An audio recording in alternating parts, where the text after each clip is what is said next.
계신 곳에서 나는 예배하네. 어떤 상황에도 나는 예배하네. 어떤 상황에도 나는 예배하네.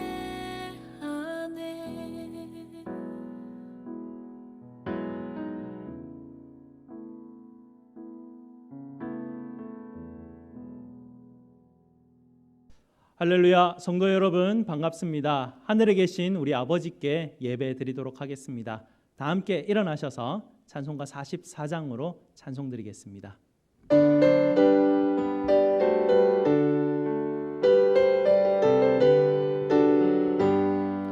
지하늘의 동안에 예수 인도했으니 주의 전에 모여서 감사 찬송합니다. 가장 복된 이날은 하늘 안식교로다. 가장 복된 이날은 하늘 안식교로다. 주의 공로 힘입어 의해 주신 빌때에 화목하게 하시고 죄를 벗겨주소서. 세상 걱정 버리고 은혜 받게 하소서. 세상 걱정 버리고 은혜 받게 하소서. 하나님의 이름을 찬송하러 왔으니 모임 중에 계시고 영광 나타내소서. 기쁜 하늘 잔치에 참여하게 하소서. 기쁜 하늘 잔치에 참여하게 하소서. 주의 기쁜 복음을 모두 듣게 하시고 주의 은혜 베풀어 위로하여 주소서. 주님 오실 때까지 이날 지키리로다. 주님 오실 때까지 이날 지키리로다.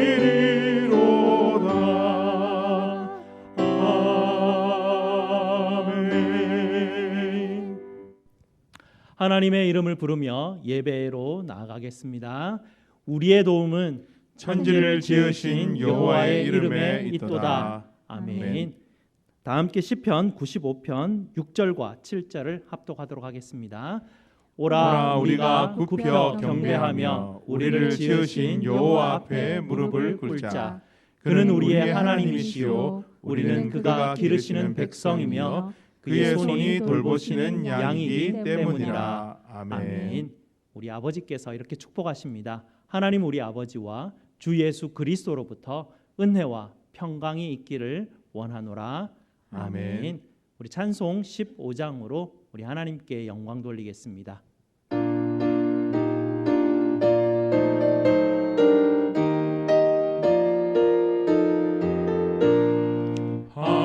하나님의 크신 사랑 하늘에서 내리사 우리 맘에 항상 계셔 온전하게 하소서.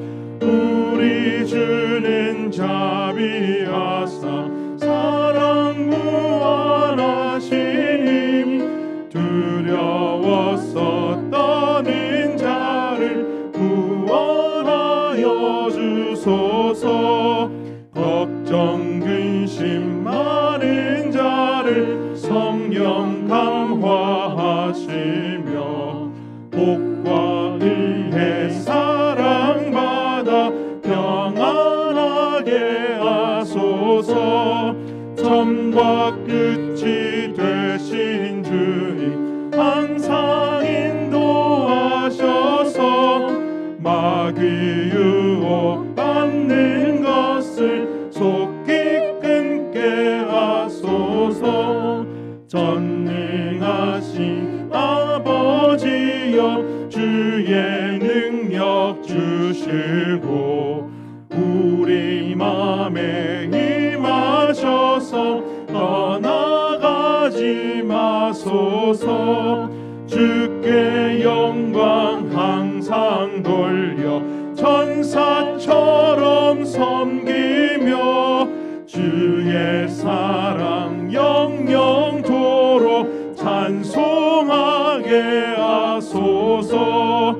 우리들이 거듭나서 흠이 없게 하시고 주의 크신 구원받아 온전하게 하소서.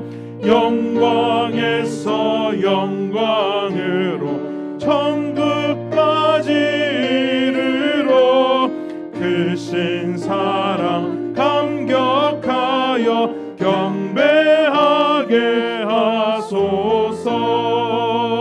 아멘.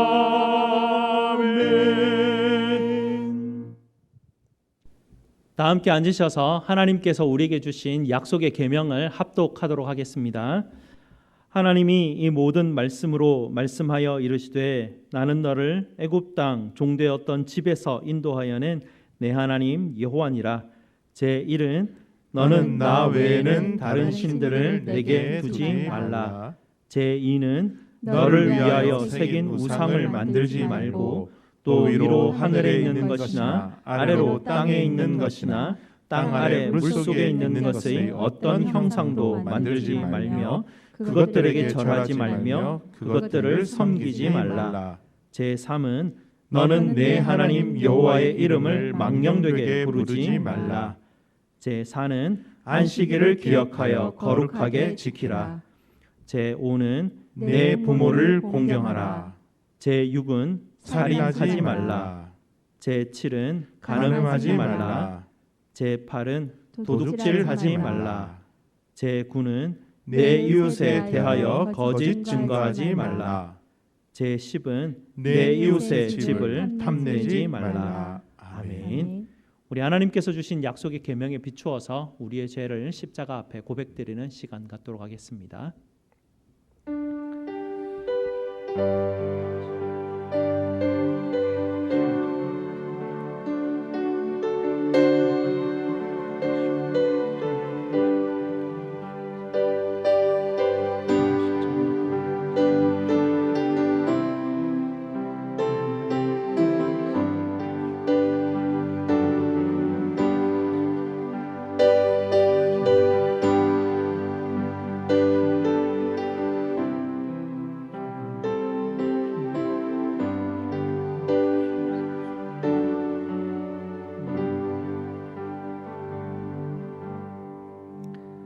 거룩하신 우리 아버지 하나님, 영광스러운 예배의 자리에 저희들을 불러주시니 무한 감사를 드립니다.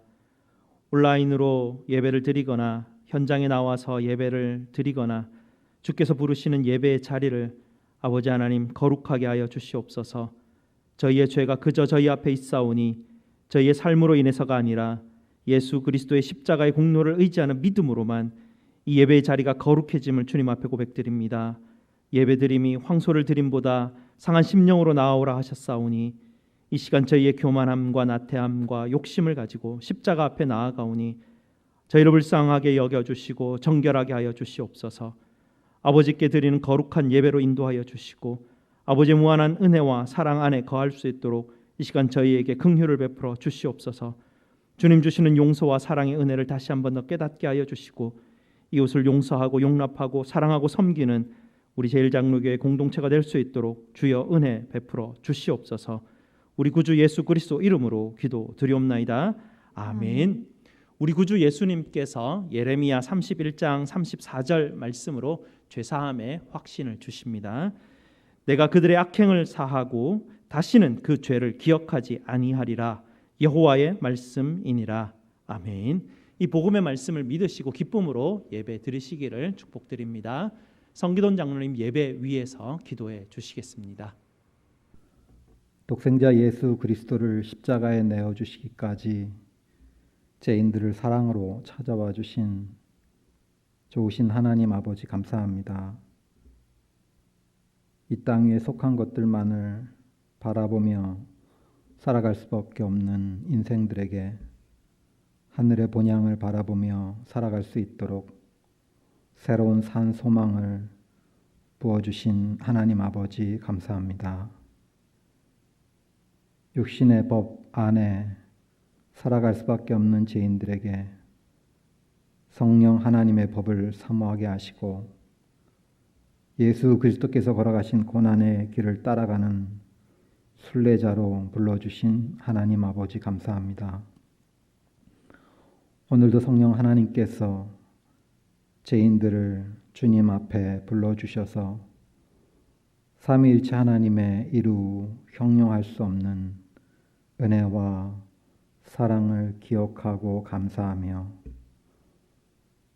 그 좋으신 하나님의 이름을 온 마음과 정성을 다하여 찬양케 하여 주신 하나님 아버지 감사합니다. 1만 달란트를 탕감받은 종과 같이 하나님의 놀라우신 은혜를 받은 저희들이지만 여전히 다른 사람들을 용서하지 못하고 살아가고 있는 우리 자신의 악한 모습들을 돌아봅니다. 돌아온 탕자를 받아주시는 아버지의 그 크고 놀라운 사랑을 받은 저희들이지만 큰아들과 같이 아버지 앞에서 불평하고 원망하며 시기하고 질투하는 악한 마음을 돌아봅니다.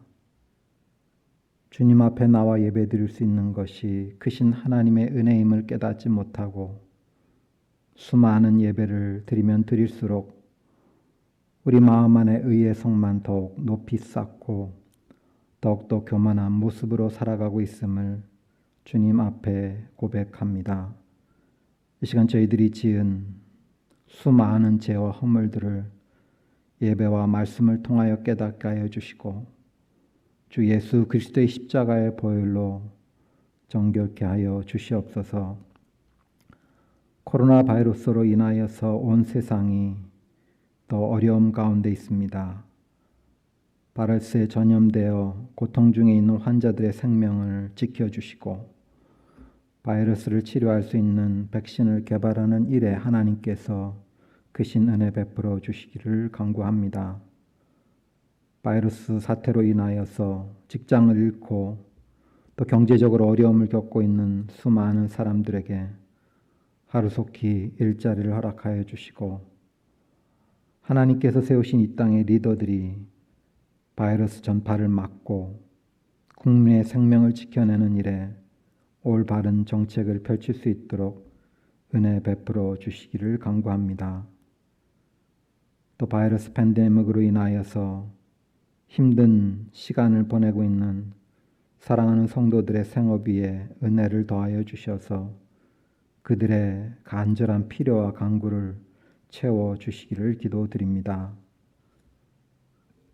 가을 학기를 시작하는 또 사랑하는 자녀들을 또 하나님께서 지켜주셔서 쉽지 않은 상황이지만 하나님께서 주시는 지혜와 능력으로 어려운 시간들을 지혜롭게 잘 헤쳐나가게 하여 주시옵소서. 오늘도 단 위에 귀한 하나님의 종을 세워주신 하나님 아버지 감사합니다. 사랑하는 종을 주님의 능력의 장중에 꼭 붙들어 주셔서 주 예수 그리스도의 복음의 비밀을 담대히 선포하며 증거하는 귀한 종으로 오늘도 사용하여 주시옵소서.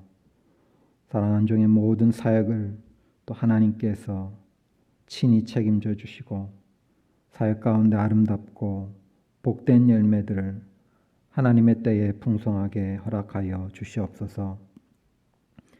여러 육신의 질병과 마음의 또 아픔으로 인하여서 또 수없는 마음의 또 상처들로 인하여서 고통 가운데 신음하는 당신의 사랑하는 자녀들을 이 시간에도 외면하지 마시고 불쌍히 여겨 주시사 친히 찾아와 주시고 치유와 회복의 은혜를 베풀어 주시기를 간절히 간구합니다.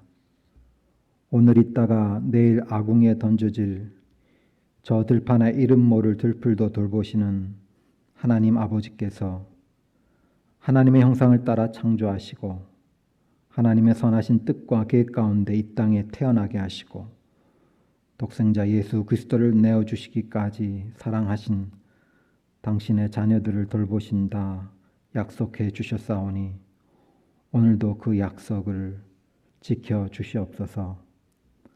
오늘 이 시간까지 베풀어 주신 하나님의 크고 놀라우신 은혜와 사랑에 깊은 감사와 찬양과 경배를 올려드리며 예수 그리스도의 귀하신 이름으로 간절히 기도드립니다.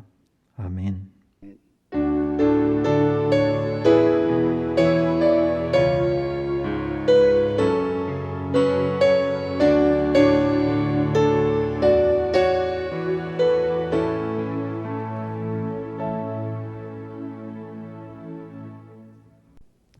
그렇게 살아가리라는 제목으로 샤론 찬양대에서 영상으로 찬양드리겠습니다.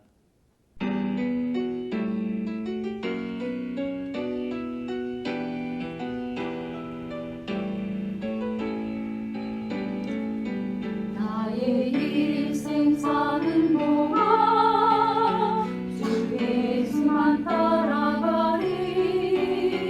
주님이 보여주신 삶 나 그렇게만 살으리. 환란이 닥쳐와도 내 목숨을 빼앗으려 해도 내 주님 바라보며 그렇게 살아가리. 내게 주신 사명 모두 마치는 그날까지 멈추지 않으리. 쉬지도 않으리. 내 생명도 아끼지 않으리. 이 땅에 사는 내 소망 주 위에 사는 것 오직 예수라. 오직 예수라. 내 삶에 드러나니 하늘의 크신 능력이 나를 이끄시네. 그 이름만 외치며 살리.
아멘. 감사합니다. 오늘 하나님께서 우리에게 주시는 말씀 보겠습니다. 요한계시록 4장 2절에서 11절까지 말씀입니다. 제가 가진 신약 성경 403페이지 정도에 있습니다. 요한계시록 4장 2절에서 11절까지 말씀입니다. 다 찾으셨으면 하나님 말씀 요한계시록 4장 2절에서 11절까지 말씀 제가 봉독해 드리겠습니다.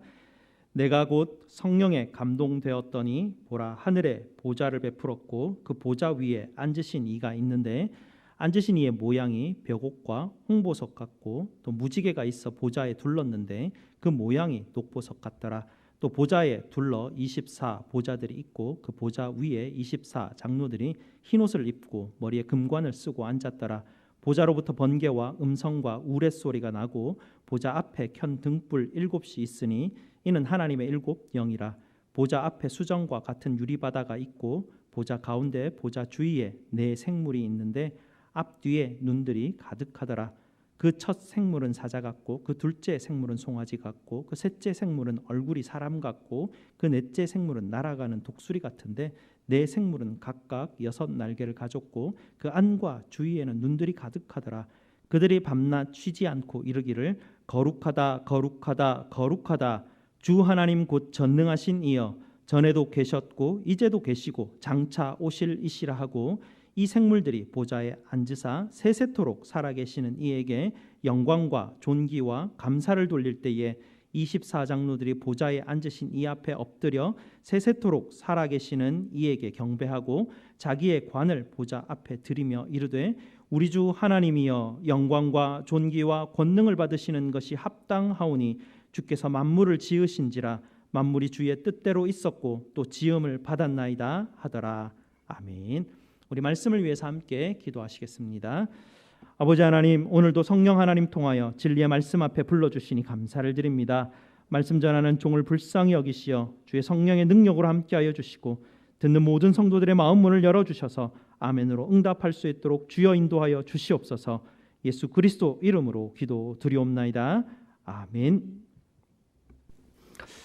오늘부터 몇 주간 동안 요한계시록 말씀을 전하려고 합니다. 여러분, 요한계시록 하면 마음속에 어떤 이미지들이 떠오르십니까?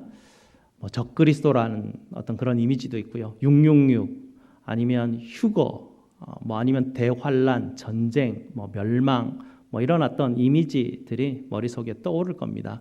그런 이미지들 중에서 사실 요한계시록에 적그리스도라는 단어나 휴거라는 단어는 아예 나오지도 않는 그런 단어들입니다.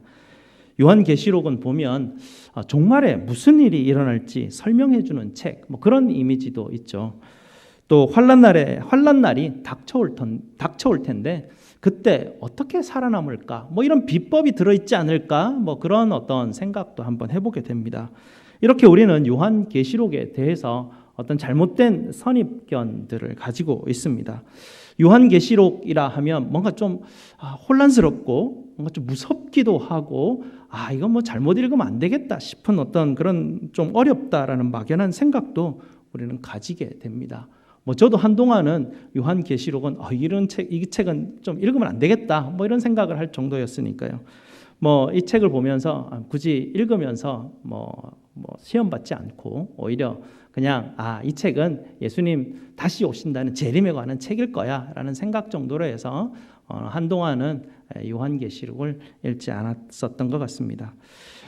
이 요한계시록이 중요하게 다루는 문제가 사실은 있습니다. 요한계시록이 중요하게 다루는 것은요, 종말에 무슨 징조가 있을 텐데 그래서 어떻게 피하라 이런 내용을 중요하게 강조하고 있지 않습니다. 그리고 요한계시록에서 강조하는 것은 적그리스도가 아니라요, 요한계시록이 정말로 강조하는 것은 어린 양 되신 예수 그리스도가 처음부터 끝까지 중심 역할을 하는 것, 그것을 강조하는 것, 그것이 바로 요한계시록입니다.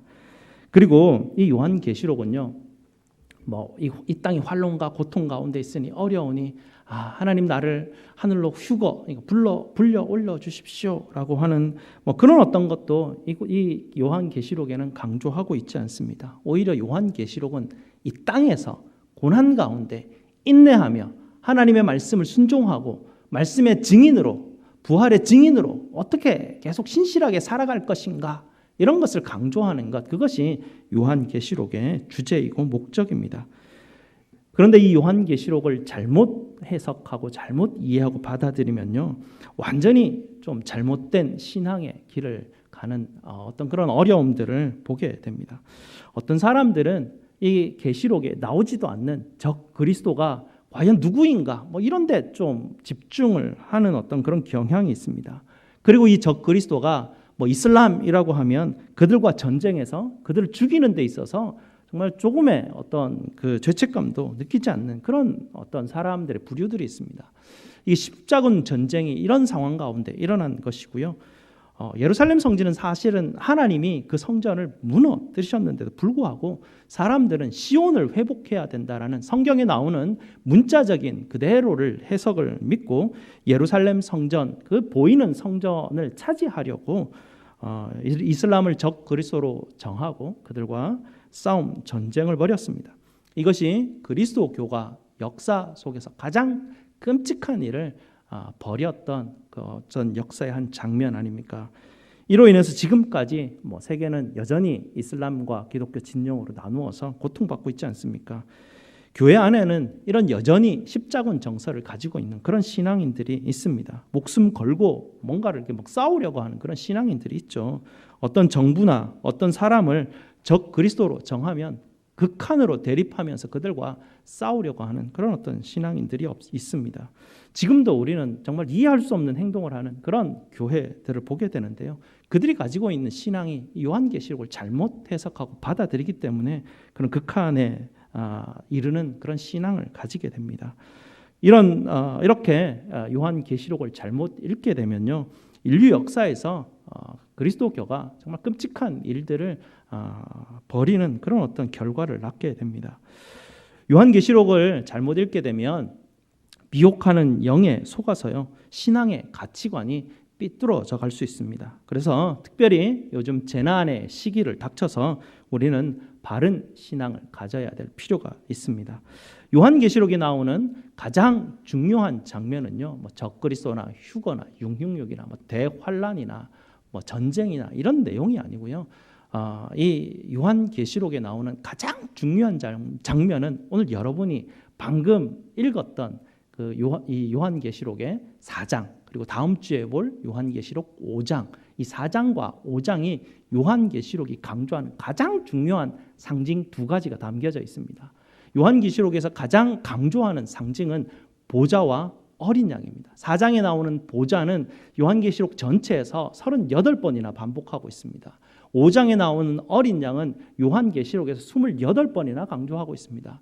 우리는 이토록 요한계시록이 보좌와 어린 양을 강조하고 있음에도 불구하고 우리 머리의 잔상과 이미지는 적그리스도, 휴거, 666 이런 정말 이 요한계시록에서는 정말 미미하게 다루고 있는 그런 어떤 사건들에 너무나 우리가 심취하는 경향이 있습니다.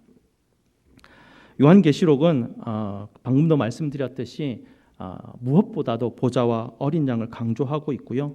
특별히 이 4장에 나오는 이 보좌에 앉으신 이 바로 우리 하나님 아버지, 이분 보좌가 요한계시록 전체 상징을 풀어가는 가장 핵심 키포인트가 바로 이 보좌입니다.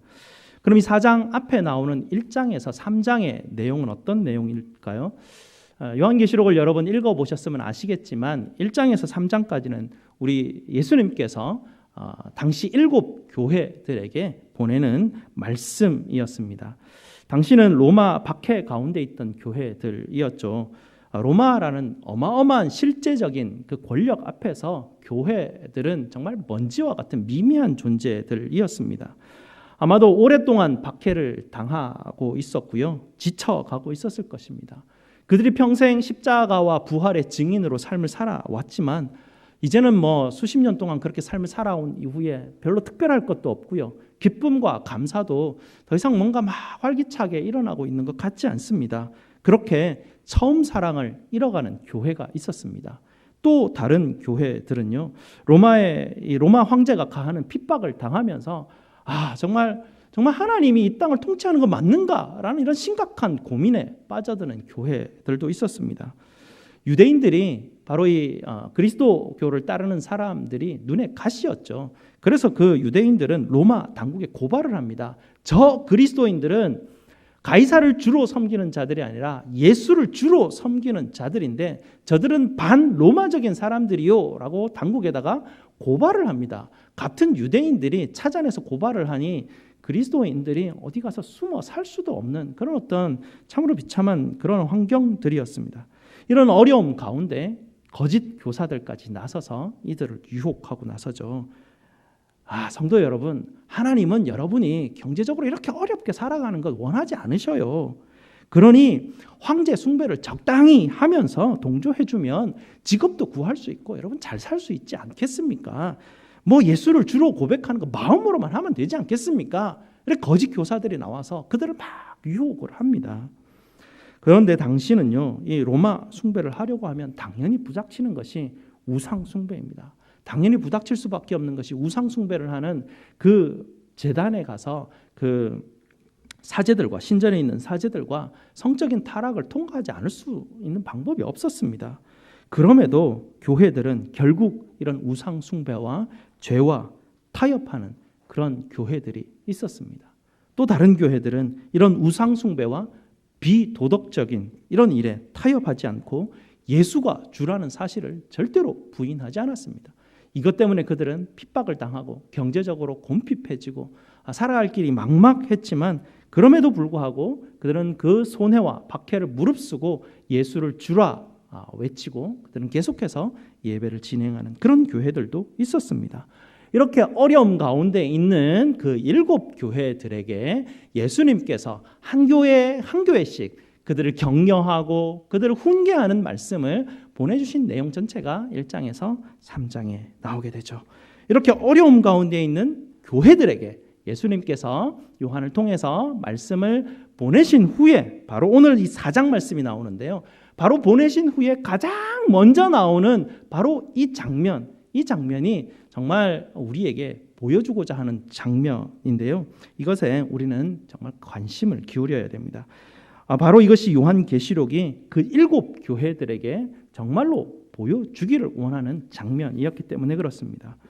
바로 그것은 요한에게 바로 하나님의 보좌를 직접 보여주는 것이었습니다. 이것이 얼마나 큰 사건, 엄청난 사건이었냐면요. 당시 어떻습니까? 신실한 종 모세조차도 하나님을 보기를 원했지만 볼 수 없었지 않습니까?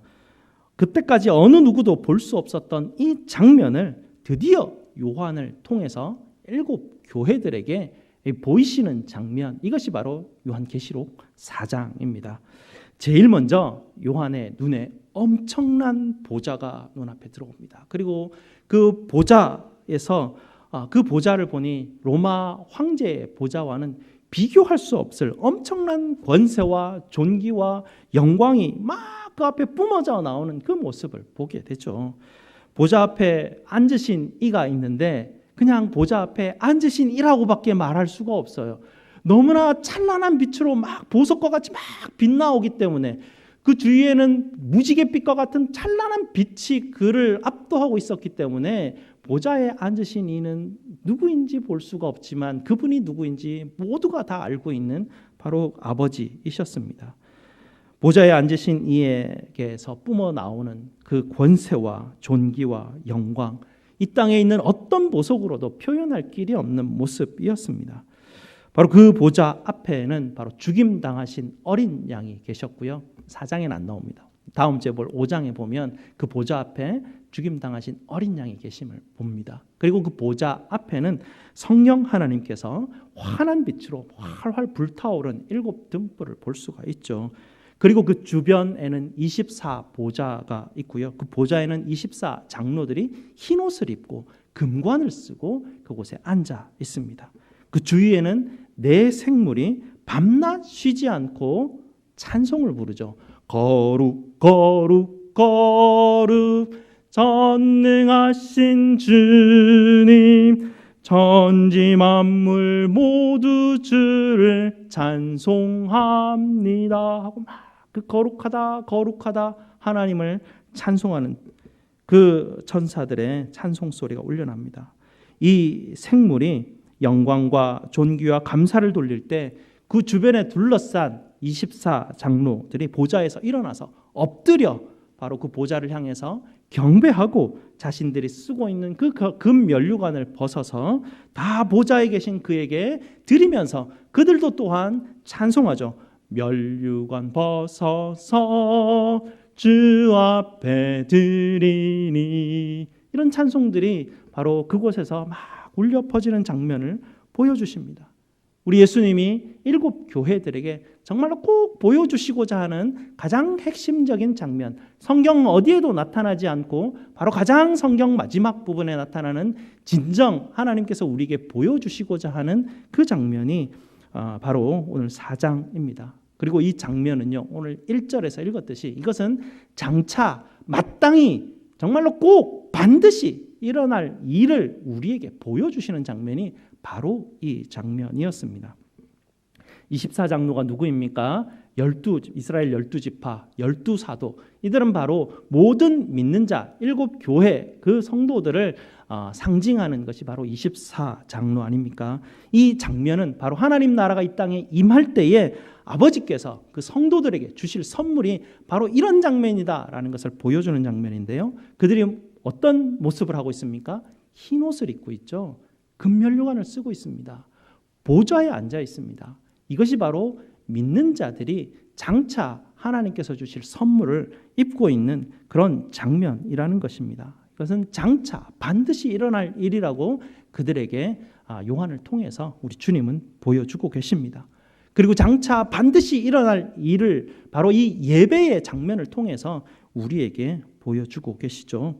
그들이 지금까지는 하늘에 계신 우리 아버지여 라고 기도할 때 어떤 아버지일까라고 궁금한, 잘 모르는 가운데 기도했다면, 이제 그들은 지금까지 하늘에 계신 우리 아버지여 라고 기도드렸던 바로 그 실체이신 그 아버지의 모습을 보게 됩니다. 그 아버지의 모습이 바로 그들의 눈앞에 떡하니 나타나고 있는 장면이죠. 이 장면이 바로 동일하게 우리도 하나님 앞에 기도 드릴 때 기도하는 실체가 되시는, 대상 되시는 바로 우리 아버지입니다. 우리가 기도하는 것은 허공에 대고 하늘에 계신 아버지를 부르는 것 아닙니다. 바로 보좌 위에 계신 우리 아버지를 향해서 우리는 기도하고 있는 것이죠. 요한이 보좌 장면을 보았을 때 얼마나 이 장면을 7교회 성도들에게 보여주기를 원했겠습니까? 저도 정말 이 장면을 할 수만 있으면 저도 그렇고 여러분도 그렇고 이 장면을 반드시 보고 그 장면을 우리 마음속에 정말 깊이 담아두기를 원하는 장면이 바로 요한계시록 4장입니다. 좀 안타깝지만 그 당시와 요즘은 상황이 많이 다릅니다.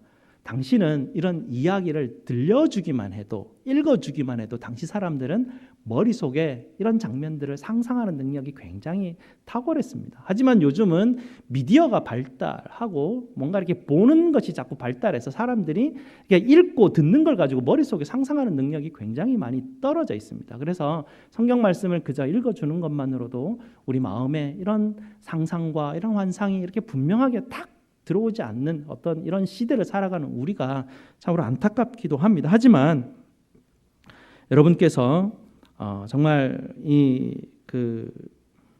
분명히 확신하셔야 되는 것은 아침마다 여러분께서 하늘에 계신 우리 아버지여라고 부를 때마다 여러분께서는 요한과 같은 영으로 바로 이 보좌 앞에서 아버지를 바라보고 있다는 것을 여러분께서는 확신하시기 바랍니다.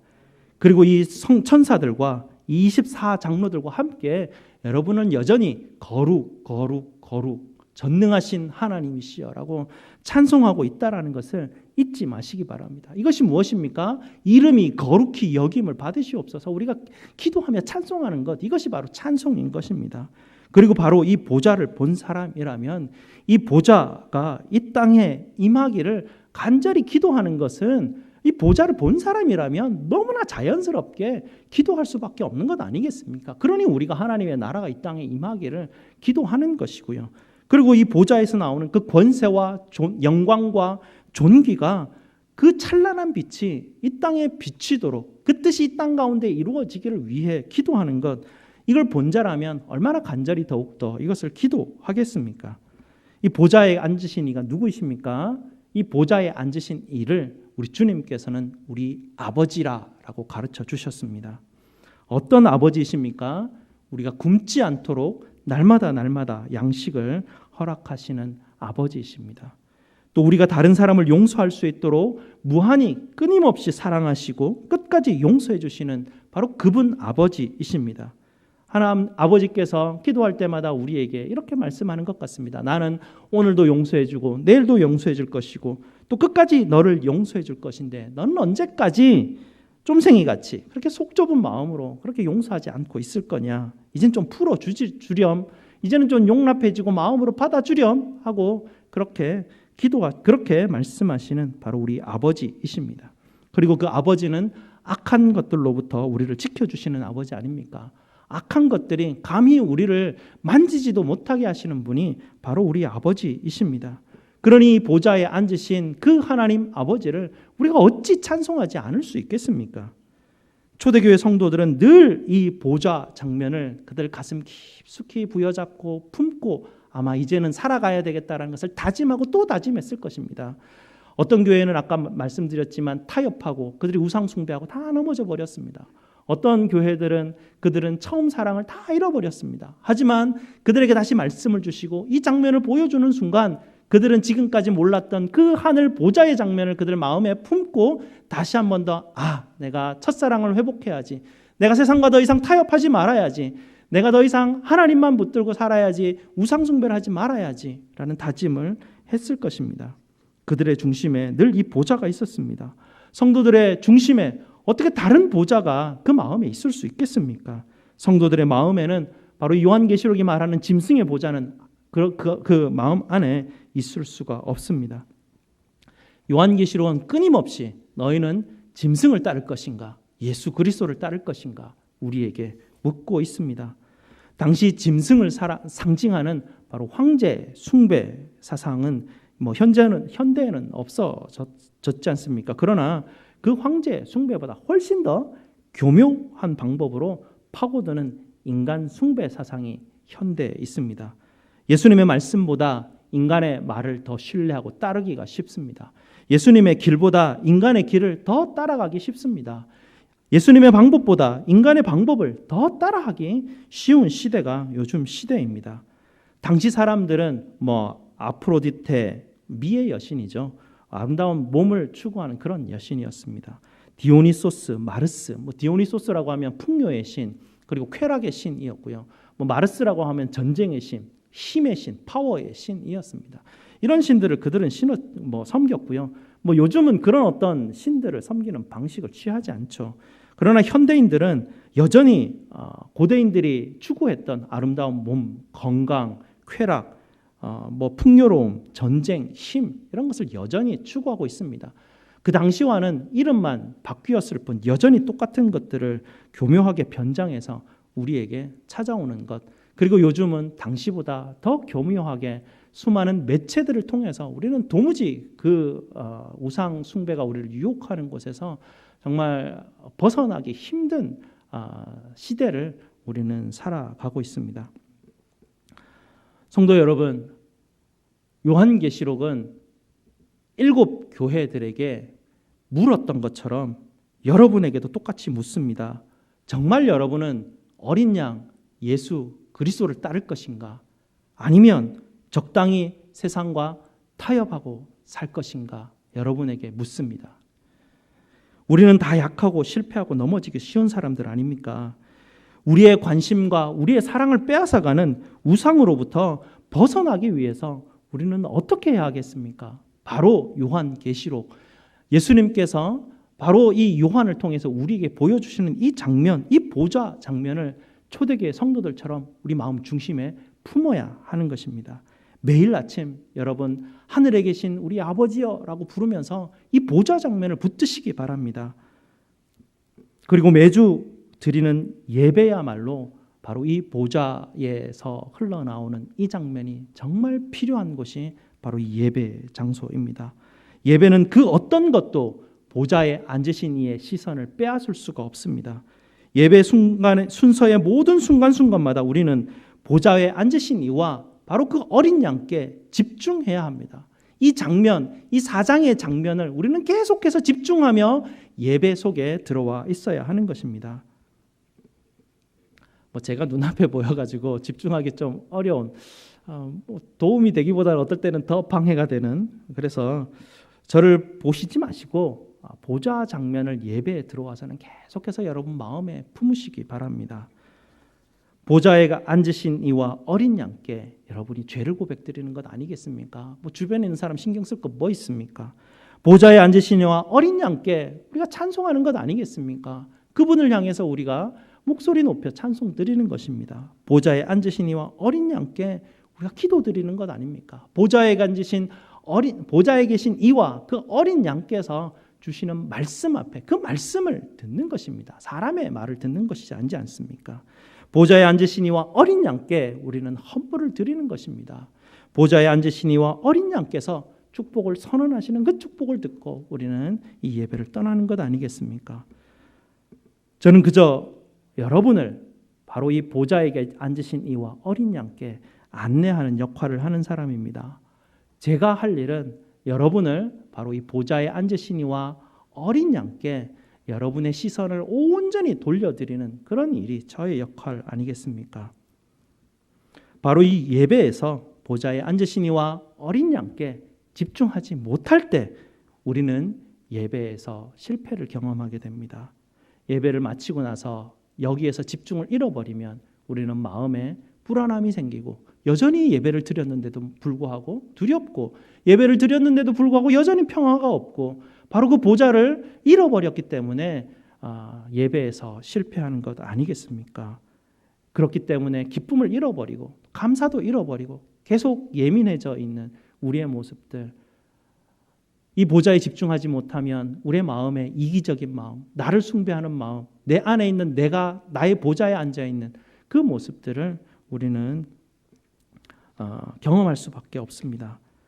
성도 여러분, 매주 예배를 드릴 때마다 바로 이 보좌에 앉으신 이와 어린 양께 여러분 집중하시기 바랍니다. 그래서 이 보좌 장면이 중요한 것입니다.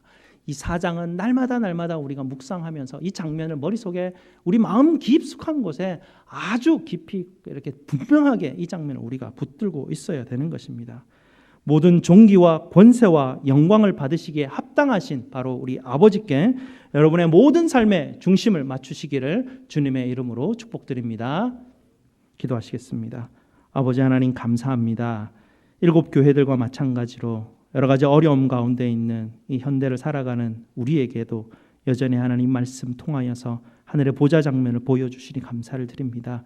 우리 성도들 날마다 아침마다 하늘에 계신 우리 아버지여 부를 때마다 이 보좌 장면이 그 마음팍 깊숙한 곳에 박혀서 그 하나님 아버지를 향해서 기도하게 하시고 예배 드릴 때마다 보좌에 앉으신 이와 어린 양께 집중하며 아버지 하나님의 보좌로부터 흘러나오는 놀라운 아버지 하나님의 권세와 능력과 존귀로 인하여 그들의 마음에 아버지 하나님 평화를 허락하여 주시고 기쁨과 감사함으로 주님 주시는 이 놀라운 사랑을 아버지 하나님 감격해하며 하나님 누릴 수 있는 우리 모든 성도들 될 수 있도록 주님 축복하여 주시옵소서. 예수 그리스도 이름으로 기도드리옵나이다. 아멘. 사도신경으로 우리의 신앙을 고백드리겠습니다. 전능하사 천지를 만드신 하나님 아버지를 내가 믿사오며 그 외아들 우리 주 예수 그리스도를 믿사오니 이는 성령으로 잉태하사 동정녀 마리아에게 나시고 본디오 빌라도에게 고난을 받으사 십자가에 못 박혀 죽으시고 장사한 지 사흘 만에 죽은 자 가운데서 다시 살아나시며 하늘에 오르사 전능하신 하나님 우편에 앉아 계시다가 저리로서 산자와 죽은 자를 심판하러 오시리라. 성령을 믿사오며 거룩한 공회와 성도가 서로 교통하는 것과 죄를 사하여 주시는 것과 몸이 다시 사는 것과 영원히 사는 것을 믿사옵나이다. 아멘. 우리 다 함께 하나님 앞에 봉헌하시겠습니다.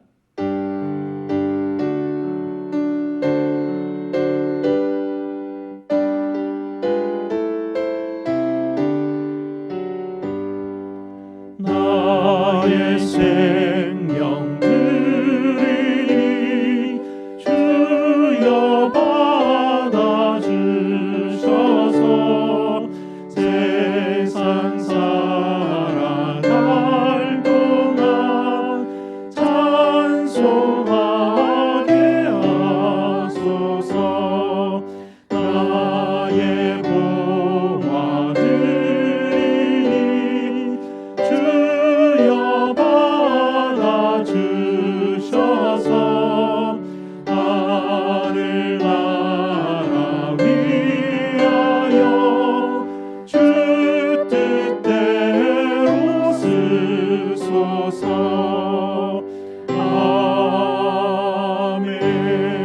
아멘. 감사기도 드리겠습니다.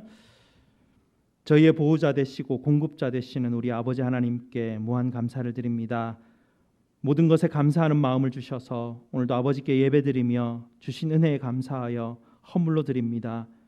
우리가 가진 모든 것이 아버지께로부터 왔음을 늘 기억하며 10의 1로 아버지께 드리는 손길들과 모든 주신 것에 감사하여 드리는 손길들과 예배를 통하여 섬기는 모든 손길들을 주님 받아 주시옵소서. 날마다 우리 성도들에게 필요한 것으로 채워주시고 아버지께서 공급하시는 모든 은혜를 인내로 기다리게 하시고 늘 감사와 찬송으로 아버지께 올려드리는 복된 성도들이 될 수 있도록 주님 은혜 베풀어 주시옵소서. 성도들의 가정과 사업장과 직장을 지켜주시고 자녀들과 자녀들의 가정과 자손들이 하는 모든 일에 함께 동행하여 주셔서 아버지께 영광 돌리게 하시고 이웃들에게 복이 되는 우리 모든 성도들과 자손들 될 수 있도록 주님 축복하여 주시옵소서. 드려진 헌물이 아버지 나라와 성교에 쓰일 때에 주님의 나라가 이 땅에 임하며 그 뜻이 이루어지는 놀라운 일들을 저희가 목도할 수 있도록 주님 인도하여 주시옵소서. 저희의 모든 쓸 것을 채우시는 우리 주 예수 그리스도 이름으로 기도드리옵나이다. 아멘. 다 함께 일어나셔서 마지막 찬송 예배합니다. 우리 다 함께 찬송합시다.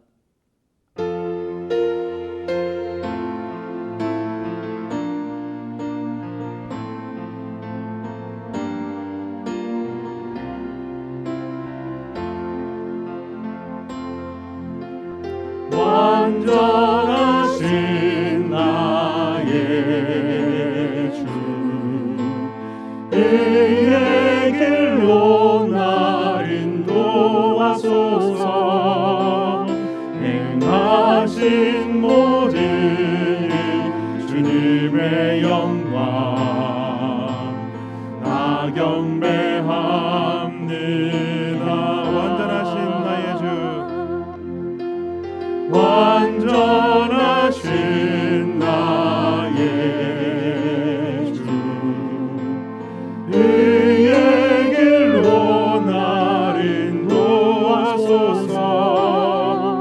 행하신 모든 일 주님의 영광 나 경배합니다. 예배합니다. 찬양합니다.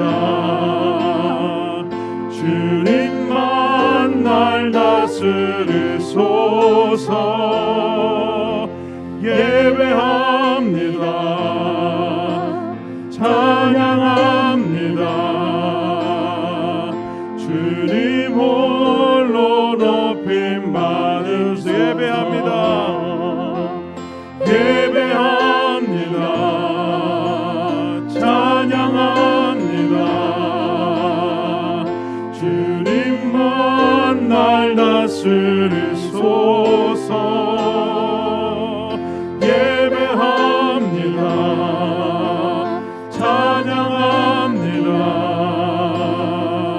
주님 홀로 높임 받으소서. 우리 하나님께서 주시는 복을 선포하겠습니다. 여호와는 너희에게 복을 주시고 너희를 지키시기를 원하며 여호와는 그의 얼굴을 너희에게 비추사 은혜 베푸시기를 원하며 여호와는 그 얼굴을 너희에게로 향하여 드사 평강 주시기를 원하노라. 아멘.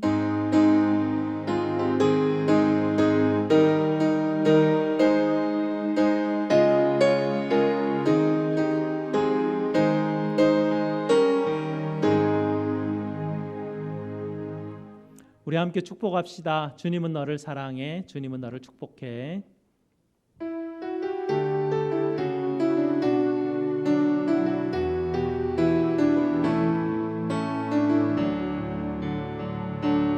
주님은 너를 사랑해. 주님은 너를 사랑해. 우리를 사랑하신 주 널 사랑해. 주님은 너를 사랑해. 주님은